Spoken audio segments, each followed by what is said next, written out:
कोणत्याही रस्त्याच्या किंवा कोणत्याही कॉर्नरचा जो प्लॉट असतो तो बिझनेसच्या दृष्टीने किंवा राहायच्या दृष्टीने योग्य नसतो. तर ह्याच्या मागचं रिझन काय आहे रे? पेटला तुमच्यामुळे जर प्रॉब्लेम होत असेल तर तरी सुद्धा तुम्हाला वास्तुदोष लागू शकतो. सध्या मी एवढ्यात ना पश्चिम दिशेचं एक खूप हे बघितलं की पश्चिम दिशा ही भरभराटीची आहे की तुम्ही एक 500ची नोट चिकटवा, तुम्हाला भरभराट होईल. बरोबर. सो हे खरंच खरं आहे का आणि हे उपाय वर्क करतात का पश्चिम दिशेत? ज्यावेळेस तुम्ही घराचा बांधता त्यावेळेस तुम्हाला वॉटर टँक सुद्धा ब्रह्मस्थानावर आलेलं चालत नाही, कारण ब्रह्मस्थान पूर्ण क्लीन पाहिजे. अशी कोणती प्लांट्स आहेत की जी घराचं सौंदर्य सुद्धा वाढवतात आणि वास्तूसाठी सुद्धा खूप चांगली आहेत? तेव्हा त्यांचा मृत व्यक्तींचा फोटो घरामध्ये ठेवावं की नाही याच्यावरती खूप मतांतर आहेत. तर वास्तुशास्त्र काय सांगतं की हे फोटो घरामध्ये ठेवावे की नाही ठेवावे, आणि जर ठेवायचे असतील तर कोणत्या दिशेला ठेवायला? फ्रिक्वेन्सी लेवल काय आपल्याला जेवढी झेपते त्यापेक्षा जास्त जर असेल तर त्याच्यामध्ये देवता आहे. मी ना काही ठिकाणी असं ऐकलं की बाबा तुळस घरात ठेवू नये. तर ह्याचं काही सायंटिफिक रिझन आहे का त्याचं काही वेगळं काही आहे? कारण की वास्तुपुरुष ही देवता आहे हे सगळ्यांचा खूप मोठा गैरसमज आहे. वास्तुपुरुष हा एक राक्षस आहे.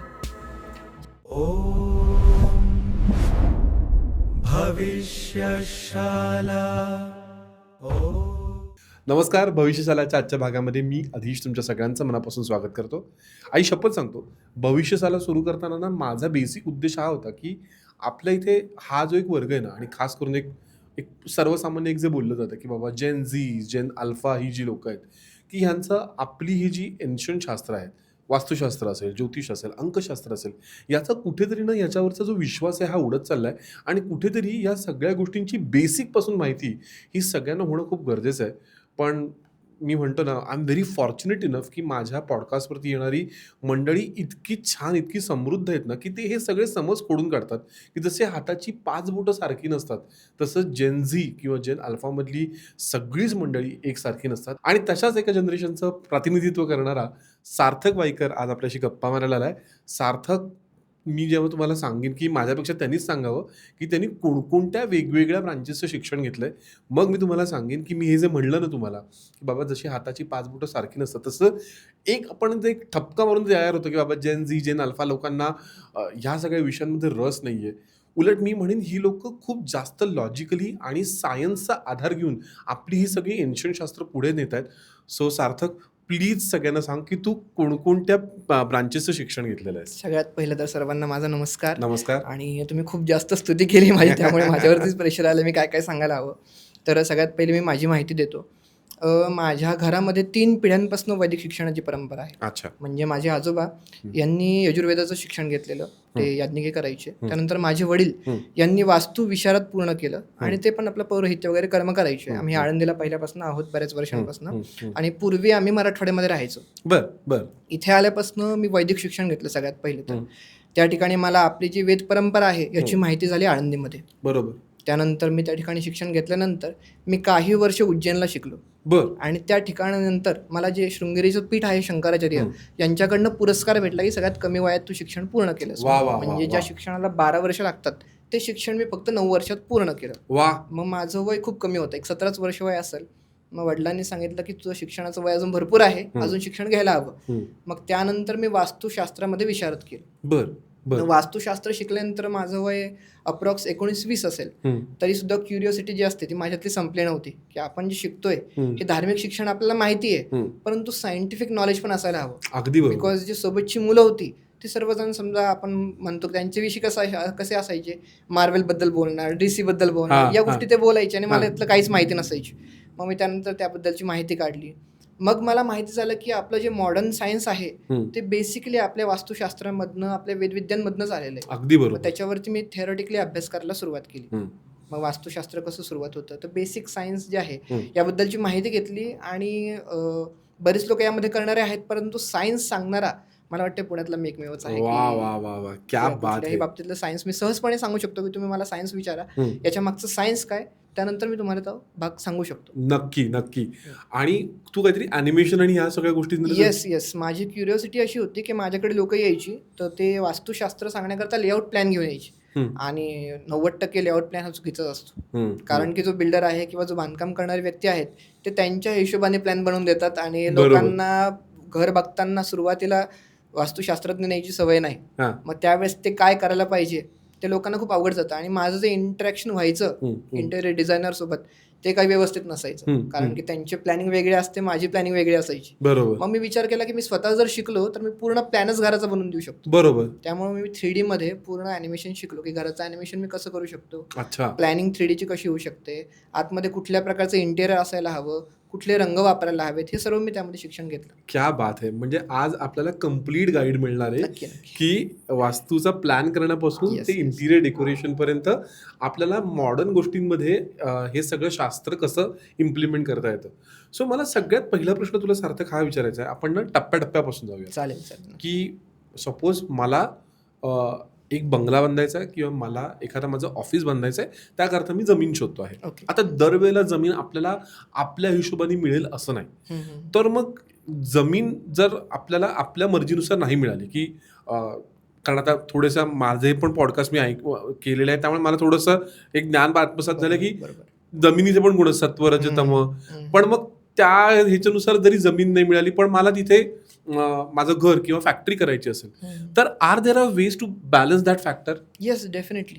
3 प्रकारे आपण बॅलन्स करू शकतो. आपलं धर्मानुसार जर बघायचं म्हणलं तर आपण कार्मिक पद्धतीने सुद्धा त्याला शास्त्रज्ञांनी ती शुद्धी करू शकतो जमिनीची. एक तर आपण तिथे पूजा करू शकतो, भूमिपूजन करतात. दुसरी गोष्ट म्हणजे तंत्रविद्येने करू शकतो.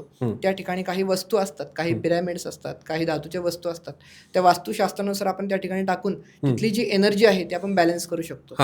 आणि तिसरा वे असतो मंत्रविद्येने. त्या ठिकाणी आपण काही ब्राह्मण गुरुजींना बोलून त्या ठिकाणी मंत्रविद्येने सुद्धा शुद्धी करू शकतो.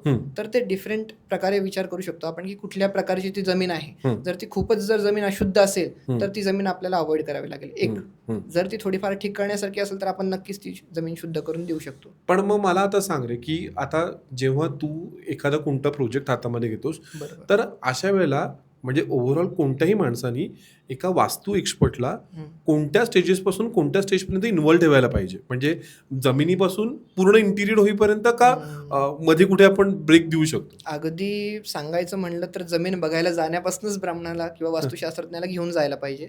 कारण की जमीन कशा प्रकारची आहे, याची गुणवत्ता कशी आहे, हीच लोक सांगू शकतात. तुम्हाला विकणारा माणूस जो सेलर आहे तो लगेच सेल करून मोकळा होईल, परंतु त्या जमिनीमध्ये पूर्वी काय दोष आहेत, कुठली झाडं होती का, म्हणजे काही झाडं आहेत ती झाडं पाळायलाच चालत नाही. जसं की पिंपळाचं झाडाला बिलकुल कुऱ्हाड मारायला चालत नाही. जर ते झाड त्या ठिकाणी असेल तर त्या ठिकाणी नाग नागिन वास्तव्य करतात. मग त्यांची जागा जर तुम्ही अक्वायर करताय तर मग त्या ठिकाणी वास्तुदोष निर्माण होणारच. मग तुम्ही त्या ठिकाणी किती महागाचं इंटेरियर बांधा, तो वास्तुदोष नक्कीच नाही जाऊ शकणार. त्यामुळे जर घर बघायला जायचंय किंवा वास्तू बघायला जायची आहे तर तिथनंच तुम्ही वास्तुशास्त्रज्ञाला संपर्क केला पाहिजे. आणि मग ते अगदी घर पूर्ण अगदी शेवटपर्यंत, जोपर्यंत तुमच्या घराची वास्तुशांती गृहप्रवेश होत नाही तोपर्यंत यांच्याशी कनेक्ट राहणं खूप गरजेचं आहे. ओके. आता मी ना तुला काही प्रॅक्टिकल डिफिकल्टीज सांगतो की ज्या मला असं वाटतं की सर्वसामान्यांना हा प्रश्न पडत असेल. की पहिलं तर आपण बोललो की चल मला स्वतःला घर बांधायचंय, माझ्या हातात आहे की मी एका वास्तू एक्सपर्टला माझ्या बरोबर घेतलं आणि मी माझं घर बांधलं. पण हे असं करणारी माझ्यामध्ये 10%च लोक असतील. 90% लोक हे जाऊन फ्लॅटमध्ये राहतात किंवा फ्लॅट विकत घेतात. सो तुझा बिल्डर लोकांना काय सल्ला असेल की त्यांनी वास्तुशास्त्राच्या हिशोबाने प्लॅन करताना कोणकोणत्या गोष्टींची खबरदारी घ्यायला पाहिजे? कारण काय होतं, एकदा बिल्डरनी दक्षिण दिशेला अख्खी टॉयलेटची लाईन घेतली तर मग घरामध्ये तुम्ही कितीही करा, कारण दक्षिण दिशेच्या टॉयलेटला तर तसं काही सोल्युशन नाहीये. सो बिल्डर लोकांनी वास्तुशास्त्रानुसार प्लॅन करताना काय काय गोष्टींची खबरदारी घेतली पाहिजे? सगळ्यात पहिले तर एनर्जी बॅलन्स. आपलं धर्म, आपलं शास्त्र, वास्तुशास्त्र काय सांगतं, घरामध्ये 2 प्रकारची एनर्जी असते. एक तर पूर्व पश्चिमेकडनं वाहणारी एनर्जी ज्याला आपण प्राणवायू म्हणतो, बरोबर ती. आणि सेकंड म्हणजे आपल्याकडचं गुरुत्वाकर्षण जे उत्तर दक्षिण चालतं. याचा जो सेंटर आहे ज्याला ब्रह्मस्थान सुद्धा आपण घराचं म्हणतो, हा क्लीन पाहिजे कधी पण. या ठिकाणी तुमचं ड्रेनेज लाईन किंवा जड वस्तू हे बिलकुल नसावेत किंवा खांब पण नसावेत. हा पहिला मुद्दा. दुसरी गोष्ट, घरांच्या ज्या दिशा आहेत आपण जसं बोललात त्याच प्रकारे दक्षिण दिशेला पाणी नसावं, टॉयलेट नसावं, किंवा तुमची जी बेडरूम आहे ती ईशान्य दिशेला नसावी. या गोष्टी या बेसिक लेआउट मध्ये येऊन जातं. अगदी बेसिक वास्तुशास्त्रज्ञाकडे जरी गेलात तरी तो तुम्हाला लेआउट प्लॅन बनवून देऊ शकतो. या गोष्टींची काळजी बिल्डर लोकांनी सुरुवातीपासूनच करायला पाहिजे. कारण की एकदा घर बांधकाम झालं त्यानंतर मग आपण चेंजेस करणं खूप अवघड जातं. पण मग मला सांग रे, की अनेकदा असं होतं ना, की आता मी ना हे खूप मोठ्या वडीलधाऱ्या लोकांकडनं ऐकलं, की हम्म, कोणत्याही रस्त्याच्या किंवा कोणत्याही कॉर्नरचा जो प्लॉट असतो, हम्म, हम्म, तो बिझनेसच्या दृष्टीने किंवा राहायच्या दृष्टीने योग्य नसतो. हम्म. तर ह्याच्या मागचं रिझन काय आहे रे? आपल्या घराचं जे मेन डोर आपण बनवतो ना, हम्म. ते एनर्जी फ्लो साठी असतं. हम्म. घरामध्ये एनर्जीज यायला पाहिजे. हम्म. बेसिकली आपण काय करतो, मेन डोर उत्तरेला किंवा पूर्वेला का ठेवतो? हम्म. उत्तरेकडनं गुरुत्वाकर्षण आपल्याकडे येतंय हम्म. आणि पूर्वेकडनं प्राणवायू आपल्या घरामध्ये येतोय. हम्म. ज्यावेळेस आपण कॉर्नरवरती घर बांधतोय त्यावेळेस जी निगेटिव्ह ऊर्जा आहे, आपण गाड्या म्हणू शकतो, हम्म. येणारे लोक म्हणू शकतो, आता ती सगळी शुद्ध आहे ते आपल्याला माहित नाहीत. बरोबर. मग ती निगेटिव्ह ऊर्जा डिरेक्टली आपल्या घरात येते, त्याला कुठला मध्ये ब्रेक होऊन लागत नाही. त्यामुळे एकदम कॉर्नरवरती हे घर नसावं, हे सगळ्यात पहिलं हे सगळं सायन्स बेसिकली काय आहे, सायंटिफिक आहे. की ज्यावेळेस कॉर्नरला घर असतं ना, ही सगळी ऊर्जा, धूळ पण म्हणू शकतो आपण, डायरेक्टली आपल्या घरात येते. हे थांबवण्याकरता त्या ठिकाणी एकतर घर नसावं, घर बांधूच नाही, आणि जरी बांधलं तर त्या ठिकाणी काही वास्तुशास्त्राचे उपाय आहेत ते करावे लागतात. ओके.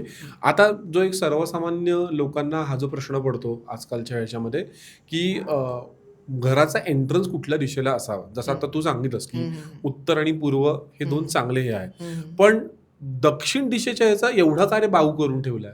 एक तर काय होतंय, बऱ्यापैकी सरांचं शिक्षण झालेलं नाहीये, जे वास्तुशास्त्र सांगतायत ऑनलाईन सुद्धा, यांच्याकडे मूळ मुद्दाच नाहीये. तुम्ही जर त्यांना प्रमाण विचाराल तर ते प्रमाण पण सांगू शकत नाहीत. त्याचं कारण आहे की ऐकण्यावरच सगळ्यांनी शिक्षण घेतलेलं आहे. दक्षिण दिशा ही दोषित नाहीच आहे मुळात. दक्षिण दिशा हे यमाचं द्वार का म्हणतात? कारण की दक्षिणेला यमाची एनर्जी असते, जी स्थिर एनर्जी. अच्छा. घरामध्ये कधी पण स्थिर एनर्जी का नसावी? आपण सगळे फ्लो मध्ये राहतो, बरोबर. आपल्याला ऊर्जा दिवसभरासाठी पाहिजे. जर स्थिर एनर्जी राहिली तर आपल्यामध्ये आळशीपणा वाढेल. सगळ्यात पहिले तर आपल्याला घरी राहावंसं वाटेल.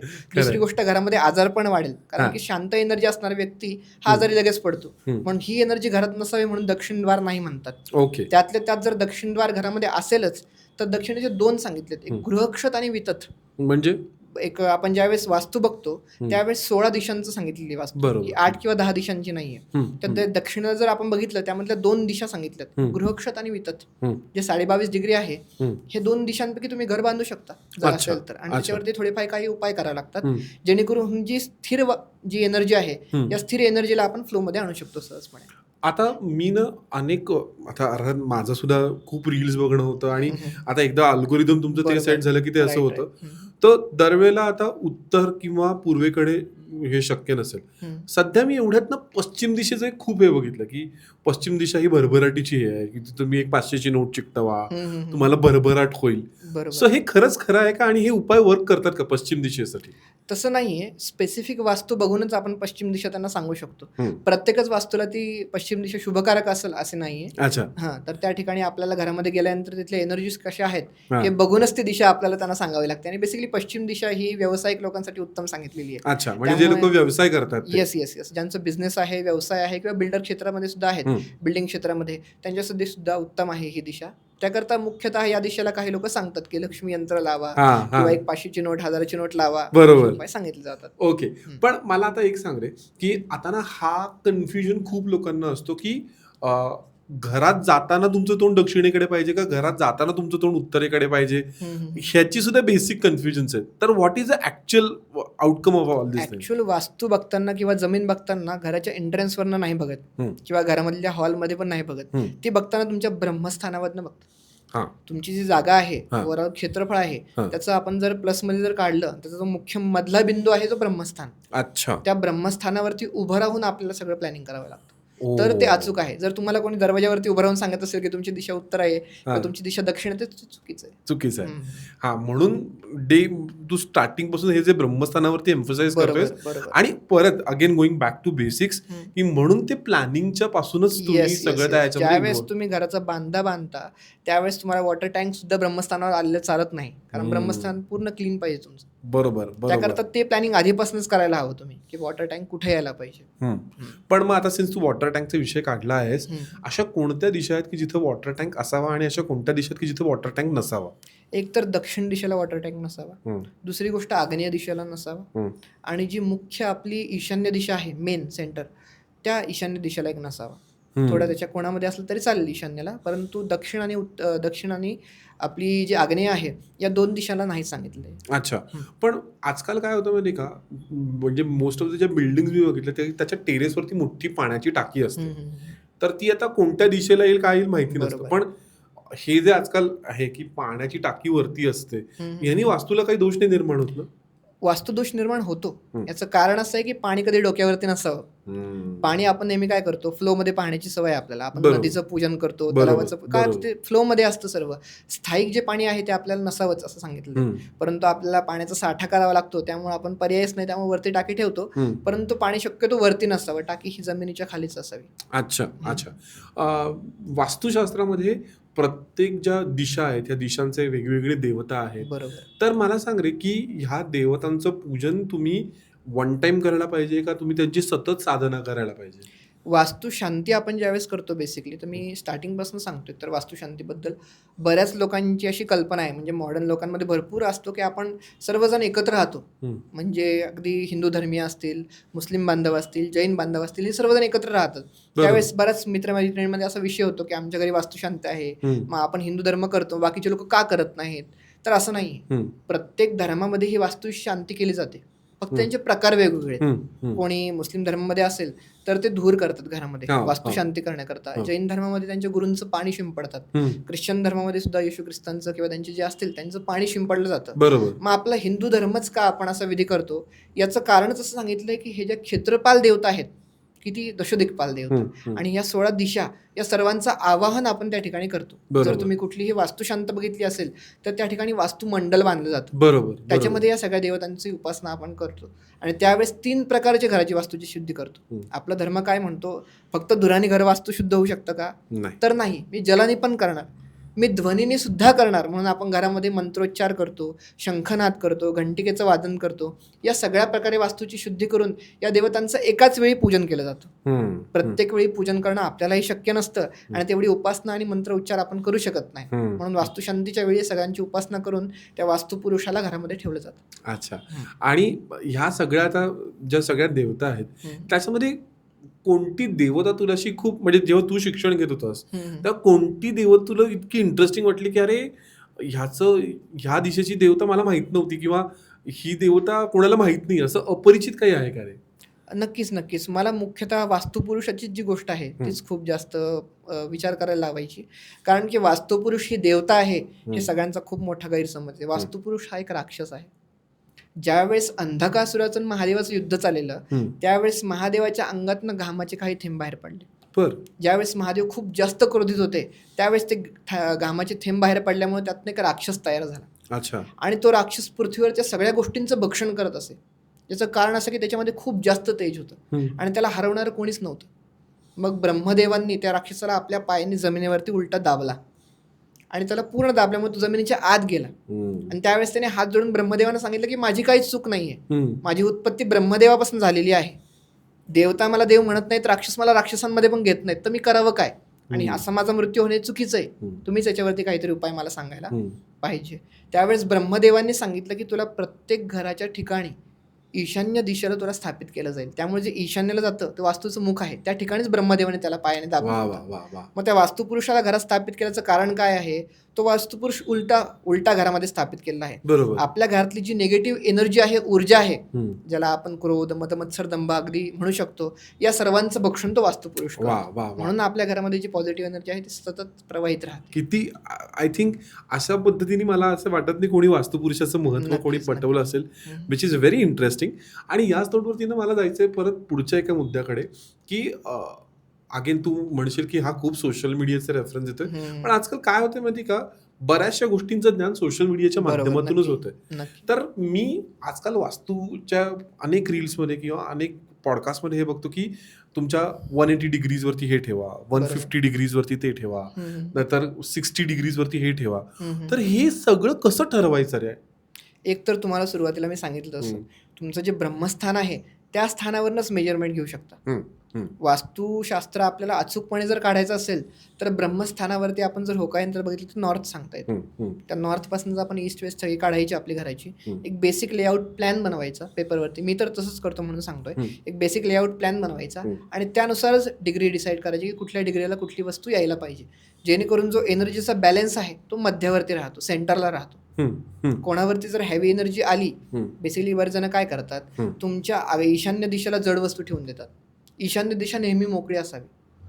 जर ईशान्य दिशेला जड वस्तू आल्या म्हणजे काय आलं, वास्तुपुरुषाच्या डोक्यावरती वजन ठेवलंय आपण, मग त्या वास्तुपुरुषाला श्वास घेण्याच अवघड जाईल, मग तो घरामध्ये दोष निर्माण होईलच. बरोबर, अगदी बरोबर.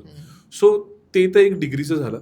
मला तुला अजून एक बेसिक प्रश्न असा विचारायचा वाटतं की बऱ्याच लोकांना स्वतःचं घर घेणं शक्य होत नाही. बरोबर. तर तू असं कधी रेंटेड स्पेसेसची सुद्धा वास्तू बघितली आहेस का, आणि हाव यू करेक्ट दोज वास्तुदोष? हो, नक्कीच नक्कीच. तुम्हाला आत्ताच एक अनुभव सांगतो. एक नुकतंच लग्न झालेलं कपल होतं. त्यांनी एक रेंटेड घर नेमकंच घेतलं. चांगल्या ठिकाणी होतं, कोरेगाव पार्क मधलं घर आहे ते. त्यामुळं चांगल्या ठिकाणी असल्यामुळे त्यांना सहज तिथं राहायला गेले, सगळ्या गोष्टीने त्या ठिकाणी नेल्या. आणि ते हिंदू कुटुंबीय होतं. तिथे गेल्यानंतर त्यांच्या वाईफला अचानक पोटाची विकार व्हायला लागली. तोपर्यंत त्या एकदम हेल्दी होत्या. त्यांची एज एक 24-26 असेल अप्रॉक्स त्याच्यामध्ये. तर तिथे जाऊस तर त्यांना काहीच नव्हतं, पण तिथे राहायला गेल्यानंतर त्यांना अशा प्रकारचे रोग व्हायला आल्यापासून त्यांचा आधी बिलीफ नव्हता वास्तुशास्त्रावरती. मग त्यांच्या कोणीतरी मैत्रिणीच्या थ्रू त्यांनी मला कॉन्टॅक्ट केला. मी ज्यावेळेस त्या ठिकाणी गेलो त्यावेळेस मला कळलं की त्या ठिकाणी बऱ्याच जणांनी काय केलेलं आहे, नॉनव्हेज बनवलेलं आहे आधीचं. आणि बरं, नॉनव्हेज बनवणे काय चुकीचं म्हणू शकत नाही आपण पूर्णपणे, प्रत्येकाचा वैयक्तिक भाग आहे. परंतु त्या ठिकाणी प्राण्यांची हत्या केलेली होती आणि ती जी निगेटिव्ह एनर्जी आहे ती त्या घरामध्येच होती. अरे बाप. आणि त्याआधी कोणाच तरी लहान मुलाचा त्या ठिकाणी मृत्यू पण झालेला होता. अरे बाप. मग त्याच्या आईने भरपूर दुःख सहन केल्यामुळे काय व्हायचं, यांना पोटाची विकार खूप व्हायची आणि प्रेग्नन्सी राहत नव्हती त्यांची. मग त्या ठिकाणी आम्हाला उपाय करावे लागले की उदक शांत नावाचा विधी असतो. कारण की जर तुमच्याकडे घराची ओनरशिप नसेल तर तुम्ही वास्तुशांती करू शकत नाही. तर तुम्हाला त्या ठिकाणी उपाय काय, तर उदक शांत करावी लागते. वास्तूची शुद्धी आहे परंतु वेगळ्या पद्धतीने. ब्रह्मदेवाची उपासना करतो आपण आणि ती एकमेव पूजा आहे ज्या ठिकाणी ब्रह्मदेवाची स्तुती केली जाते, म्हणजे उपासना केली जाते. मग ही उदक शांत करून त्या ठिकाणी काही वास्तूचं जो बॅलन्सिंग आहे ते आम्ही व्यवस्थित करून ती वास्तू त्यांना परत आम्ही त्या ठिकाणी दिली. आणि त्याचा फरक पडला, बराच फरक पडला त्यांना. आता त्या प्रेग्नेंट आहेत 4 महिन्याच्या. त्यांना भरपूर गोष्टींचा फायदा झाला. म्हणजे एखाद्या ठिकाणी जेव्हा आपण राहायला जातो तेव्हा तिथल्या एनर्जीचा किती आपल्यावरती परिणाम होतो. नक्कीच. म्हणजे तुमचं स्वतःचं असो किंवा रेंटेड असो, या सगळ्या गोष्टींचं भान राखणं खूप गरजेचं आहे. सो मला सांग रे की आता एक सर्वसामान्य माणसाने कोणतीही वास्तू बघताना बेसिक तुला जर हे द्यायचं असेल की बाबा ह्या बेसिक गोष्टी तुम्ही बघा, एखाद दुसरा नियम इकडे तिकडे होऊ शकतो पण हे दोष तर नसायलाच पाहिजेत, असं जर तुला काही सांगायचं असेल तर कोणते ते नियम आहेत? सगळ्यात पहिले आपण आपल्या प्राणवायूपासून सुरुवात करूया. एंट्रन्स. तुमचं जे एंट्रन्स आहे हे 4 दिशेपैकी कुठे असलं तरी चालेल, परंतु ते मुख्य स्ट्रेट दिशेला नसावं. इव्हन पूर्वेला सुद्धा स्ट्रेट तुमचं घर असेल ना तर त्या ठिकाणी सुद्धा अडचणी येऊ शकतात. अच्छा. एक 22 डिग्री बाजूला तुमचं घराचं कोण असावा. अच्छा. हे फर्स्ट झालं. सेकंड म्हणजे तुमचं ब्रह्मस्थान. घराचे जे ब्रह्मस्थान आहे त्या ठिकाणी तुमचं टॉयलेटचं ड्रेनेज लाईन बिलकुल नसावी आणि पाणी पण नसावं त्या ठिकाणी, ते पूर्ण मोकळं असावं. तिसरं म्हणजे ईशान्य दिशा जी आहे त्या ठिकाणी कुठल्याही प्रकारची जड वस्तू नसावी किंवा ती ब्लॉक नसावी, ती मोकळी असावी. त्या ठिकाणी हवा खेळती पाहिजेच. हे मुख्य बेसिक्स आहेत. हे घरामध्ये असले तर तुमचं घर व्यवस्थित आहे. काही थोड्याफार वास्तूच्या अडचणी असतात त्या आपण ठीक करू शकतो, परंतु जर या अडचणी असतील तर या ठीक होतच नाही. बर. सार्थक, मला ना अनेक प्रॅक्टिकल डिफिकल्टी ज्या लोकांना फेस करायला लागतात ना, कारण ते म्हणतो ना की modern problems requires modern solution. तर काही बेसिक गोष्टी मला तुला विचारायचं की जसं ना आता हे वास्तुशास्त्राचे प्रश्न बरेचसे आन्सर झाले की स्वयंपाकघरामध्ये कसं हे असायला पाहिजे किंवा देवघर काय असायला पाहिजे, पण आजकाल जे मॉडर्न प्रॉब्लेम जे जाणवतात ना, मला त्याच्यावरती तुझं एक मत हवं आहे की आजकालचं जे जग आहे ना हे वर्क फ्रॉम होमचं जग आहे. बरोबर. सो वर्क फ्रॉम होम करणाऱ्या लोकांना तू काय सल्ला देशील की वास्तूच्या हिशोबाने कोणत्या दिशेला कसं काय बसायला पाहिजे जेणेकरून त्यांचं काम चांगलं होईल? सगळ्यात पहिले तर जे वर्क फ्रॉम होम करतात किंवा बरेच जण स्पर्धा परीक्षा सुद्धा तयारी करत असतात घर, बरोबर, त्या सर्वांनी पूर्व दिशेला तोंड करून बसावं. याचं कारण असं आहे, पूर्वेकडनं जी सकाळची ऊर्जा आपल्या घरामध्ये येते त्याने तुमच्या अंगामध्ये पण एनर्जी राहते. सायंटिफिकली आपण पण म्हणतो अंगावरती ऊन पडायला हवं, त्या प्रकारेच. त्यामुळे पूर्व दिशा ही सगळ्यात उत्तम राहील. जर तुम्ही व्यवसाय करत असाल तर ती उत्तर दिशा तुमच्यासाठी उत्तम, कारण की तुमच्या घरामध्ये ती एनर्जी आली पाहिजे. तुम्ही लक्ष्मी म्हणतो आपण ज्याला, ती लक्ष्मी आपल्या घरामध्ये आली पाहिजे जेणेकरून ती तुम्हाला फायदेशीर राहील. सेकंड थिंग, तुम्ही जे काम करताय ते कधीच बेडरूममध्ये नसावं. बरेच जण काय करतात, आपल्या बेडच्या बाजूलाच टेबल लावून काम करायला सुरुवात करतात. आपल्या बेडरूमची जी रचना आहे ती अशा प्रकारे असते की आपण त्या ठिकाणी गेल्यानंतर रिलॅक्स होतो आणि काम करताना आपली बॉडी रिलॅक्स असणं योग्य नाही. बरोबर. आणि ऑटोमॅटिकली तुमची बॉडी रिलॅक्स करायला लागते, मग कामामध्ये मन लागत नाही, ऑफिसच्या वेळेला झोप येते, या गोष्टी होत आहेत. आणि मग त्या तुमच्या कामावरती पण परिणाम त्याचा होणारच. त्यामुळे तुम्ही ज्या ठिकाणी झोपताय तिथे तर बिलकुल काम करू नये. त्या ठिकाणापासून थोडंसं अंतर असावं कामाचं आपलं, आणि ती जागा स्वच्छ असावी. या गोष्टींचं नक्कीच, या गोष्टींचे भान. तू आता बोलताना एक स्पर्धा परीक्षांचा उल्लेख केलास, तर विद्यार्थ्यांसाठी तुझा काय सल्ला आहे की त्यांनी कसं अभ्यास करायला पाहिजे, कुठं कशी त्यांची दिशा असायला पाहिजे विद्यार्थ्यांची? आपल्या वास्तुशास्त्रानुसार तुम्ही सरळ मांडी घालून बसलात तर सगळ्यात उत्तम अभ्यास होतो. चेअर सिस्टम जो आहे हा अभ्यासासाठी नाहीच आहे, कारण की तुमची बॅक दुखती. IT मधल्या प्रत्येक माणसाला हे कळेलच मी काय म्हणतोय ते. जर तुम्ही चेअरवरती बसून काम करत असाल तर तुमचा बॅक पेन तुम्हाला होणारच, हे बेसिक आहे अगदी. आणि आपण जर चक्र एनर्जीज बद्दल बोलतोय तर हे तुमचे 7 चक्र जे आहेत शरीरातले हे स्ट्रेट पाहिजेत, ते स्ट्रेट राहणारच नाही राहणार. बरोबर. त्याकरता एक तर जागा चांगली बघावी, आणि तुम्ही खाली बसून पाटावर जर जमेल तर अगदी उत्तम, परंतु आता मॉडर्न लोकांना हे जमणार नाही. ॲस्थेटिक काय म्हणतो आपण, त्या ॲस्थेटिक मध्ये बसत नाही, तर त्या प्रकारे आहे. त्यामुळे आपण जर आसन टाकून बसलं तर उत्तम राहील. एक मखमली आसन घ्या, कुठलंही घ्या, आणि पूर्व दिशेला पूर्व पश्चिम तोंड करून तुम्ही बसायचंय. हे सगळ्यात उत्तम आहे. थोडक्यात काय, जेवढं तुम्ही बॅक टू बेसिक जा तेवढी तुझी प्रॉस्पेरिटी ही गॅरंटीड आहे. मला जेव्हा मी तुझं सोशल मीडिया बघत होतो ना, मला एक खूप छान वाटलं की तू वास्तूच्या प्लॅन बद्दल तर बोलतोसच, but you also talk about various item जे आपण घरामध्ये ठेवायला पाहिजे, ज्यांनी घराचं सौंदर्यही वाढेल आणि तुम्हाला त्याचे वास्तूचे बेनिफिटही मिळतील. सो आता आपण एक एक एलिमेंटवरती बोलूयात की जे कोणत्याही घरात आजकाल ठेवले जातात to have to add the quick aesthetic value. आणि त्याच्यातला पहिला मुद्दा असतो ते म्हणजे घरात येणारे प्लांट्स. बरोबर. तर अशी कोणती प्लांट्स आहेत की जी घराचं सौंदर्य सुद्धा वाढवतात आणि वास्तूसाठी सुद्धा खूप चांगली आहेत? सगळ्यात पहिले तर वास्तुशास्त्रानुसार घरामध्ये तुळस असायला हवी. विष्णूची ती भार्या आहे, आणि घरामध्ये आपण तुळशीशिवाय काहीच नाही. आपल्या घरामध्ये तुळशी वृंदावन हे फार पहिल्यापासून ठेवलं जायचं. बरोबर. त्यामुळे घरामध्ये सगळ्यात पहिले वास्तूमध्ये ती तुळस आपण आणणं गरजेचं आहे. इव्हन वास्तू शांती करताना सुद्धा तुळस ठेवली जाते. आणि दुसरी गोष्ट म्हणजे आपल्या घरामध्ये बांबूचं प्लांट असावं. आणि आपल्या घरामध्ये बांबू प्लांट असेल तर ऑक्सिजन लेवल्स चांगले राहतात. हे सायंटिफिक रिझन त्याच्या मागचं आहे. आता नवीन बरेच प्लांट आहे, जेड प्लांट आहे, स्नेक प्लांट आहे, हे सुद्धा खूप जास्त ऑक्सिजन प्रोव्हाइड करतात घरामध्ये. आता नवीन याच्यामध्ये आपण बरेच जण काय करतो, एअर फिल्टर लावतो. बरेच जण घरामध्ये चांगल्या मॉडर्न घरं असतील त्या ठिकाणी एअर फिल्टर लावतात. जर तुम्ही ही काही बेसिक झाडं आहेत घरामध्ये ठेवली तर तुम्हाला एअर फिल्टरची गरजच पडणार नाही. त्यामुळे ही घरामध्ये असणं गरजेचं आहे, ही झाडं. आणि वास्तुशास्त्रानुसार पण यांच्या काही दिशा सांगितल्या आहेत. पूर्व दिशेला जर तुम्ही तुळस ठेवलीत तर तुम्ही तुळशीला पाणी घालताना सूर्याला पण पाणी घालताय. बरोबर. ऑटोमॅटिकली अंगावरती तुमच्या सूर्यप्रकाश पडतोय. स्नेक प्लांट आहे, बांबू प्लांट आहे. तुमच्या वर्क स्पेसवरती जर तुम्ही बांबू प्लांट ठेवला त्याला काय सूर्यप्रकाश जास्त लागत नाही आणि तो प्लांट जास्त मोठा पण होत नाही, पण कंटिन्यू तुमच्याकडे एअर फ्लो येतोय. वा. तू बोलता बोलता मला 2 उपप्रश्न आले ते विचारतो. मी ना काही ठिकाणी असं ऐकलं की बाबा तुळस घरात ठेवू नये, तर ह्याचं काही सायंटिफिक रिझन आहे का त्याचं काही वेगळं काही हे असं? नाही, तसं काही त्याच्या मागे सायंटिफिक रिझन नाही आहे.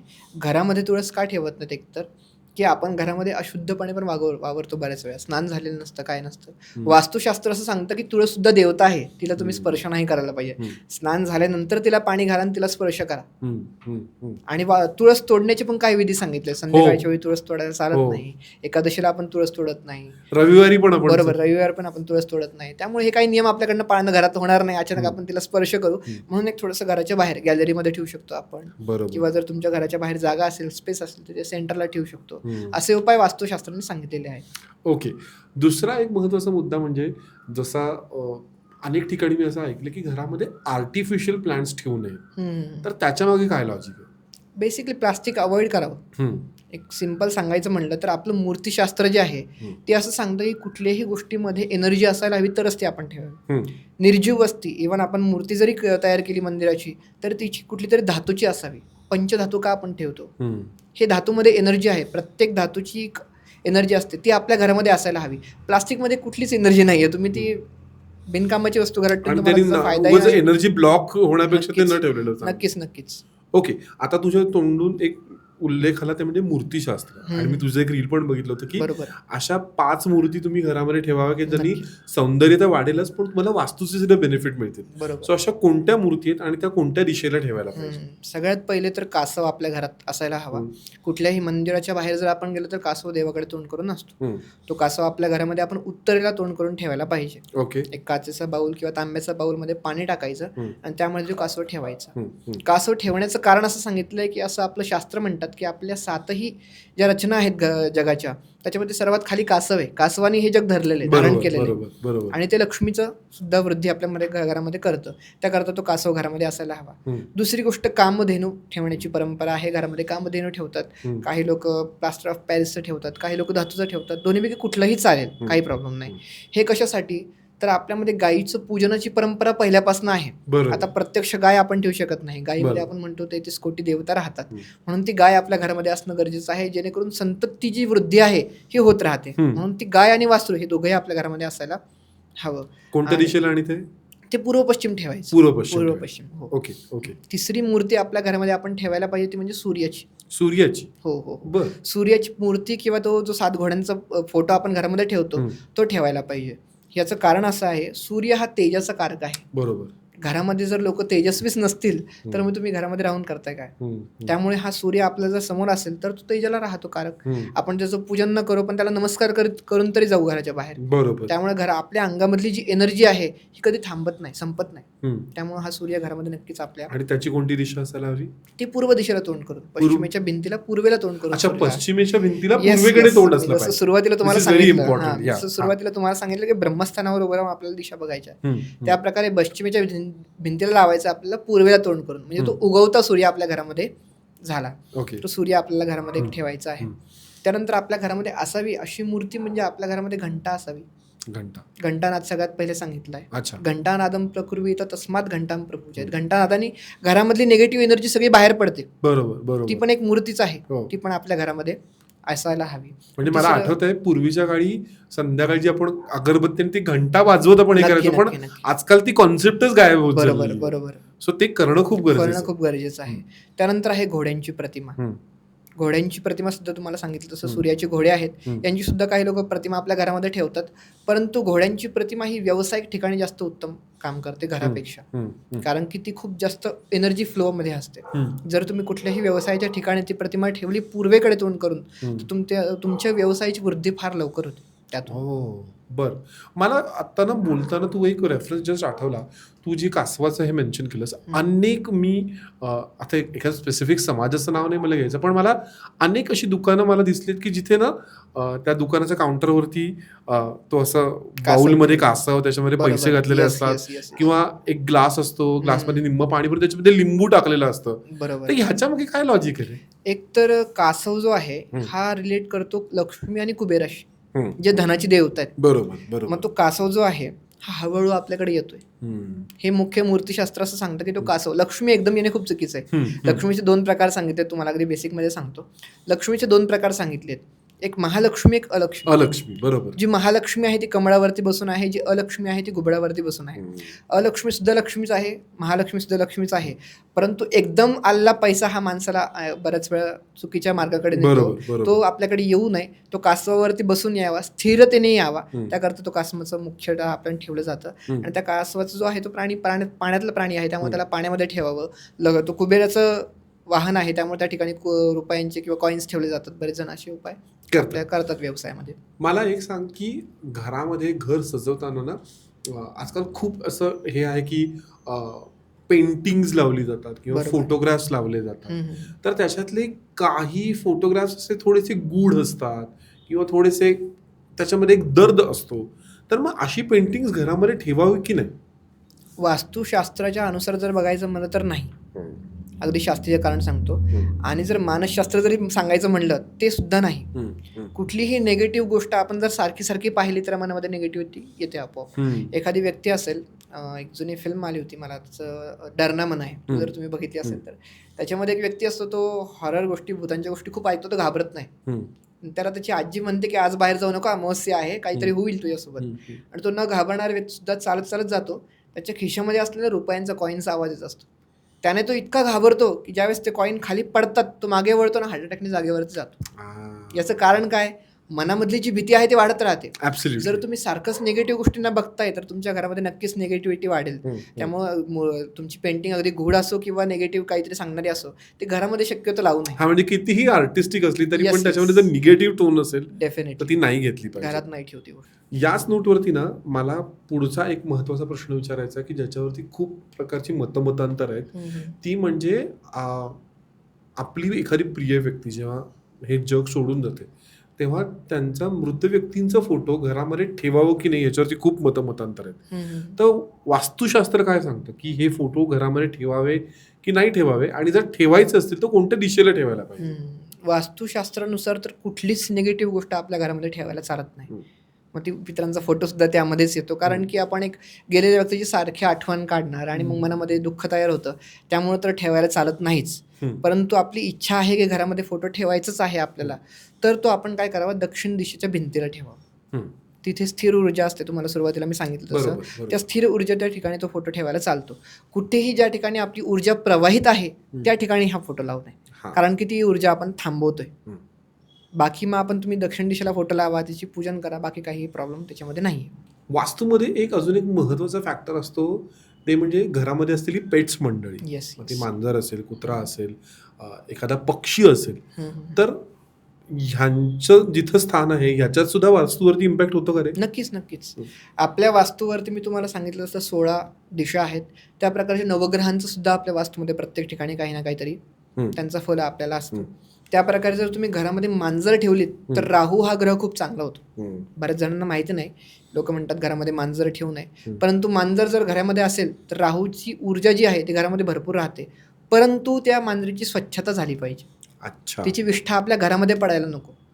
किंवा जे तुम्ही बाकीचे पेट्स पण पाळताय त्यांची विष्ठा घरामध्ये पडायला नको, कारण की मी सुरुवातीला जसं सांगितलं, वास्तूची संकल्पना करतानाच, वास्तूची विचार करतानाच आपण काय करतो, आपलं जे टॉयलेट बाथरूम आहे ते आपण एक विशिष्ट जागेवरतीच ठेवतो. मग आपण प्राण्यांना त्या प्रकारचे नियम लावू शकत नाही. मग त्यांची जर विष्ठा आपल्या घरामध्ये कुठेही पडली तर तो दोष घरामध्ये राहणारच, आणि निगेटिव्ह ऊर्जा आपल्या घरामध्ये राहते, आणि त्यांची स्वच्छता पाळणं खूप जास्त गरजेचं आहे. सो हे सगळं पाळणं शक्य, म्हणजे ही स्वच्छता आणि हे करणं शक्य असेल तरच ते पेट ठेवावं. नक्कीच. अदरवाईज त्याचे खूप निगेटिव्ह इम्पॅक्ट. जर त्या पेटला तुमच्यामुळे जर प्रॉब्लेम होत असेल तर तरी सुद्धा तुम्हाला वास्तुदोष लागू शकतो. म्हणजे मला कळलं नाही. घरामध्ये आपण पेट्स ठेवतो, आपण डॉग्स ठेवतो, काही लोक मांजर ठेवतात किंवा बाकी पक्षी वगैरे पण ठेवतात, पण त्यांना बंदिस्त करून ठेवणे किंवा त्यांना त्यांचा आयुष्याचा जो भाग आहे तो जगू न देणे हा सुद्धा एक प्रकारचा दोषच झाला. मग त्यांची निगेटिव्ह ऊर्जा आपण घरामध्ये ठेवतोय. जर तुम्ही घरामध्ये पक्षी बांधून ठेवले असतील तर तुमची मुलं कधीच फ्रीली जगामध्ये फिरू शकत नाहीत, बिकॉज त्यांचा माइंडसेट तुम्ही बांधताय पहिल्यापासून. वा. सो त्यांना ते त्यांच्या फ्रीडमनी, ऑटोनॉमीनी जगून देणं, येस हे सुद्धा खूप गरजेचं आहे. नक्कीच. वा, खूप छान मुद्दा सांगितलास रे तू. मला एक, आता मी आपल्या गप्पांच्या शेवटाकडे जातो, आणि मला ना जे आता आम्ही सगळ्यांमध्ये एक जे प्रॅक्टिकल जे डिफिकल्टीज बोलल्या जातात ते विचारतो. अनेकदा असं होतं ना की अँटिक्स म्हणून आपण जुन्या बाजारातल्या किंवा जुन्या झालेल्या काही वस्तू की ज्या आता आजकाल मिळतच नाही, तर अशा वस्तू बेसिकली घरामध्ये ठेवाव्या की नाही, आणि जर ठेवायचं असेल तर त्याला काही परिमार्जन आहे का? याच्या मागं शास्त्रीय कारण असं आहे वास्तुशास्त्रानुसार, एकतर देवतांची मूर्ती आणताना तुम्ही 100% चेक करायला हवं. जर ती अँटिक पीस असेल तर ती कुठनं आलेली आहे, त्या मूर्तीची याआधी प्राणप्रतिष्ठा झालेली आहे का, की नुसती फक्त अँटिक पीस म्हणून ठेवलेली आहे. बेसिकली तुम्हाला जसं सांगितलं मी, प्रत्येक धातूची एक एनर्जी असते. बरोबर. ती मूर्ती तोपर्यंत देवता होत नाही जोपर्यंत तुम्ही त्या मूर्तीवरती प्राणप्रतिष्ठा करत नाही. बरोबर. जर प्राणप्रतिष्ठा झाली तर त्या मूर्तीला जागेवरनं हलवायचं नसतं, कारण की त्या स्थानावरती अक्वायर करते. आपण म्हणतो ना कोकणामध्ये बरेच जण असतात की या जागेची देवता आहे, त्या प्रकारे मंदिरामध्ये एकदा मूर्ती ठेवली की ती जागा मंदिराच्या त्या देवताची होते. बरोबर. बरेच लोक मग अँटिक पीस म्हणून जर तुम्ही ती मूर्ती घरी आणताय मग ती देवता रुष्ट झाली तुमच्यावरती. त्यामुळे देवतांची मूर्ती सगळ्यात पहिले चेक करायला पाहिजे. आणि दुसरं म्हणजे कुठलंही अँटिक पीस आणताना त्याच्यामध्ये कोणाचं मन अडकलेलं आहे का, याआधी गेलेला व्यक्ती या अँटिक पीससाठी त्यानं काही जीवनामध्ये काही योगदान दिलेलं आहे का. समजा तुम्हाला आज उद्या गव्हर्नमेंटकडनं असेल किंवा कोणाकडनं असेल काही पुरस्कार मिळाला आहे, तुम्ही आयुष्यभर तो पुरस्कार घरामध्ये जपून ठेवला की हा माझा आयुष्याचा पुरस्कार आहे, आणि नंतर आपली नेक्स्ट पिढीने हा पुरस्कार जर दुसरीकडे गेला पण तुमचं मन त्या पुरस्कारामध्ये शेवटपर्यंत होतं, मग त्या व्यक्तीची जी ऊर्जा आहे, त्याला पितृ ऊर्जा म्हणतो आपण, पितृछाया म्हणतो, ती त्या घरामध्ये राहते. त्याकरता कुठलंही अँटिक पीस ठेवताना एकदा चेक करायला तर नक्कीच हवं की ते कुठं. कसं चेक करायला लागतं? एनर्जी रिडिंग असते. ज्यावेळेस आपण वास्तूमध्ये रिडिंग करतो त्यावेळेस त्या प्रकारे त्या वस्तूची सुद्धा एनर्जी रिडिंग आपण करायला हवी की फ्रिक्वेन्सी लेवल काय आहे, आपल्याला जेवढी झेपते त्यापेक्षा जास्त जर असेल तर त्याच्यामध्ये देवता आहे, जर कमी जर असेल तर त्याच्यामध्ये कोणीतरी पितृछाया दिलेली आहे. बापरे. ते बरोबर बॅलन्सच असायला हवे आपल्या. आणि पण मग ह्याला उपाय आहेत आपल्या वैदिक शास्त्रात? उपाय आहेत, परंतु प्रत्येक मूर्तीवरती उपाय नाहीये. जर प्राणप्रतिष्ठा केलेली मूर्ती असेल तर त्या मूर्तीला तुम्ही वापरायलाच नाही पाहिजे. हा उपाय त्याच्यावरती हाच. सो बेसिक म्हणजे मग ते आपण जे म्हणतो ना की बाबा ते काय मोडीत घालून आणि हे नक्की ते करणंच कधीही चांगलं आहे. मला तुला गप्पांच्या शेवटी यायचं आणि विचारायचं की since you are a person की अगदी यजुर्वेदापासून ते अगदी ॲनिमेशनपर्यंत सगळ्या गोष्टींचं तू शिक्षण घेतलेलं आहे, तू त्याचं प्रॅक्टिकल इम्प्लिमेंटेशन करतो आहेस. बरोबर. तो तुला काय वाटतं की ह्या सगळ्या सायन्सकडे आजच्या पिढीने कोणत्या दृष्टीने बघितलं पाहिजे आणि त्याचा वापर कसा केला पाहिजे? सगळ्यात पहिले तर तुम्ही अंधश्रद्धा सोडून दिली पाहिजे. वा. बऱ्याच लोकांचा प्रश्न असतो, म्हणजे मला बरेच कॉल्स येतात की गुरुजी मला IIT-मध्ये जायचं आहे, मला नीटची एक्झाम द्यायची आहे, मला काहीतरी अशी वस्तू द्या त्याने माझी एक्झाम क्रॅक होईल. त्यानं कधीच होणार नाही कधीच नाही एक्झाम. होणार. कारण की आपलं वास्तुशास्त्र जे आहे हे फक्त आपल्याला बाहेरच्या वाईट एनर्जीकडनं प्रोटेक्ट करतं. करेक्ट. ते आपल्याला काही गोष्ट प्राप्त करून देत नाही, परंतु बाहेरच्या ज्या एनर्जीज आहेत, समजा मी आज घरातनं पॉडकास्ट करण्याकरता इथं आलोय आणि माझ्या कुंडली शास्त्रानुसार किंवा माझ्या नशिबानुसार जर असं असेल की माझा येताना ॲक्सिडेंट होणार आहे आणि माझं वास्तू जर व्यवस्थित आहे ती मला प्रोटेक्ट करते, तर तो ॲक्सिडेंटच्या ऐवजी एक स्क्रॅच माझ्या गाडीवरती येईल आणि मी तुमच्या पॉडकास्ट याकरता हे वास्तुशास्त्र आहे. हे तुम्हाला हेल्प करतं तुमच्या लाईफमध्ये. अच्छा. परंतु तुम्हाला असं होणार नाही की वास्तू तुम्ही जर एकदम व्यवस्थित 100% बांधली आहे, दॅट मीन्स तुम्ही घरी बसून राहताय आणि तुम्हाला सगळ्या गोष्टी प्राप्त होतील, असं नाही होणार. अच्छा. हे सगळ्यात पहिले तुम्ही जाणून घ्यायला पाहिजे. आणि सेकंड थिंग इज वास्तुशास्त्राकडे बघणं हे शास्त्र बघल्यासारखं आहे. ज्या प्रकारे तुम्ही सायन्स समजता कुठल्याही गोष्टीचं, त्या प्रकारेच वास्तुशास्त्राकडे तुम्ही बघितलं पाहिजे. बरोबर. अगदी बरोबर. अगदी बरोबर. मला खूप छान वाटलं की म्हणजे फ्रँकली स्पीकिंग ना अनेक असे प्रश्न होते ना की जे मला आत्ता या क्षणी बसल्या बसल्या पडले, ते मी सार्थकला विचारलं आणि त्यांनी खूप कोणत्याही प्रकारचं हेजिटेशन न ठेवता लॉजिकल पद्धतीने आजच्या लोकांना समजेल अशा पद्धतीने तू ही उत्तर दिलीस. सो खूप खूप खूप आभार तुझे. मला खूप छान वाटतंय की अनेकदा असं होतं ना की जनरेशन वाईज आलेल्या गोष्टी युजली पुढची जनरेशन स्वीकारते असं नाही, but I am very happy की तू ती जनरेशनची तुझ्याकडे आलेली ते म्हणजे आपण म्हणतो ना धरोहर आहे, ती खूप चांगल्या पद्धतीने पुढे घेऊन जातोयस. सो तुला तुझ्या पुढच्या सगळ्या प्रवासासाठी खूप खूप खूप शुभेच्छा. तुम्हाला जर सार्थककडनं कुठल्या स्पेसिफिक गोष्टींवरती जर काही प्रश्नांची उत्तरं हवी असतील, तुम्हाला असं वाटतं की त्यांनी आपल्या पॉडकास्टवरती पुन्हा एकदा यावं, तर आम्हाला कमेंट्समध्ये ते विषय नक्की कळवा. बाकी तू आज आलास, आम्हाला इतकं छान मार्गदर्शन केलं, त्यासाठी भविष्यशालाच्या सगळ्या टीमकडनं तुझे मनपूर्वक आभार. नक्कीच. मला बोलल्याबद्दल पण धन्यवाद. सो गप्पांचा प्रवास आज जरी थांबत असला तरी ज्ञान तुमच्यापर्यंत पोहोचवण्याचा हा जो आमचा अथक प्रयत्न आहे, हा असा सुरू राहणार आहे. गरज आहे फक्त तुम्ही चॅनलला लाईक, शेअर, सबस्क्राईब करायची आणि जर अजूनही तुम्ही बेल आयकन दाबलं नसेल तर प्लीज लवकरात लवकर बेल आयकन दाबा आणि आयुष्य सुंदर आहे तर अजून सुंदर करा. Thank you so much.